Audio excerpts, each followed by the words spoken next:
देखिए, CAG Bharatiya Janata party जो खेल करती है, ये खेलना बंद करे। जिस सीएजी की बात कर रहे हैं, सीएजी की पहली रिपोर्ट आई एक्साइज पे, और सीएजी की रिपोर्ट में ये कहा गया कि दिल्ली सरकार की जो न्यू एक्साइज पॉलिसी थी, जो केजरीवाल जी की सरकार लाई थी, वो सबसे बेस्ट स्कीम थी। अगर वो स्कीम चालू रहती दिल्ली में, तो दिल्ली की सरकार को रेवेन्यू का बहुत ज्यादा लाभ होना था। दिल्ली की सरकार को पहले से ज्यादा रेवेन्यू मिलना था। वो पॉलिसी नहीं चल पाई। उस पॉलिसी के ना चलने की वजह से दिल्ली की सरकार को रेवेन्यू का लॉस हुआ। ये सीएजी ने कहा है।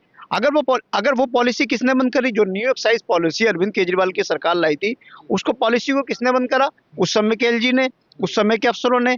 तो उस समय के एलजी के ऊपर, उस समय के अफसरों के ऊपर कार्रवाई होनी चाहिए थी, उन पे एफआईआर होती कि तुम्हारे ये पॉलिसी को रिजेक्ट करने के बाद, इस पॉलिसी को बंद करने के बाद दिल्ली की सरकार को रेवेन्यू का लॉस हुआ।